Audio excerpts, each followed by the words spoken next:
মানত করা এটা ইসলামের দৃষ্টিতে কোনো ভালো জিনিস না, কিন্তু আমরা অনেকেই মানত করি।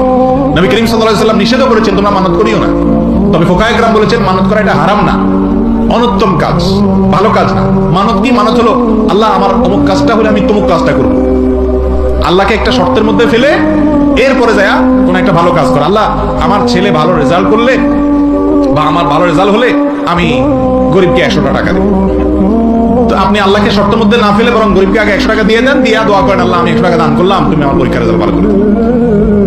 তো এটা না করে আল্লাহর সাথে মান্যতটা হলো আপনার, এটাকে বলা যায় পোস্টপেড সিস্টেম।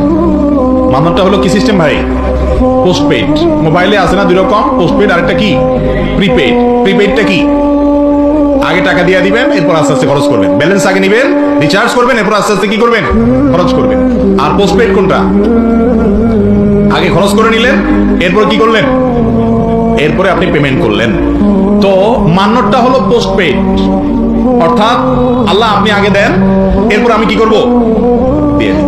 নবী করিম সাল্লাল্লাহু আলাইহি ওয়াসাল্লাম বলেছেন ইন্নামা ইউস্তাখরাজু মিনাল বাখিল, মান্যতের মাধ্যমে বখিল আর কৃপণের সম্পদ শুধু দান করার ব্যবস্থা হয়, এছাড়া আর কোনো লাভ নাই।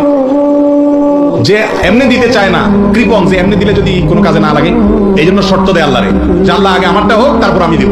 আমি দান করলাম, যদি না হয়, তো যদি না হয় তাহলে তো আপনি সব পাবেন, ঠিক না? ঠিক, সব মিস হবে, মিস হবে না। এই জন্য ইমানদারের উচিত হলো মানত না করে ডাইরেক্ট দান করা, ডাইরেক্ট ভালো কাজ করা এবং আল্লাহর কাছে দোয়া করা। তার জন্য ভালো হলে আল্লাহ তাআলা সেই জিনিসটা দান করবেন, ভালো না হলে আল্লাহ তাআলা দিবেন না, সবর করতে হবে তাকে। এটা হলো ইমানদারের কাজ। তারপর যদি কেউ মানত করে আর মানতটা যদি বিশুদ্ধ হয়ে যায়, এখন কেউ মানত করার পর পূরণ করতে না পারে, একজনে মানত করছে আল্লাহ আমার যদি অমুক কাজটা হয়ে যায় তাহলে আমি প্রতি মাসে আমার বেতন থেকে এত টাকা আমি গরিবদেরকে দান করে দিব। এখন বেচারা এত টাকা দান করলে আর তার থাকেই না তেমন কিছু, তাহলে এই মানতের কি করবে?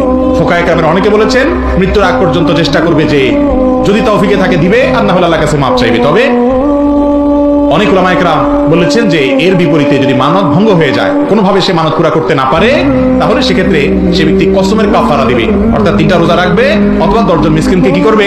খানা খাওয়াবে। এর মাধ্যমে সে দায়মুক্ত হবে।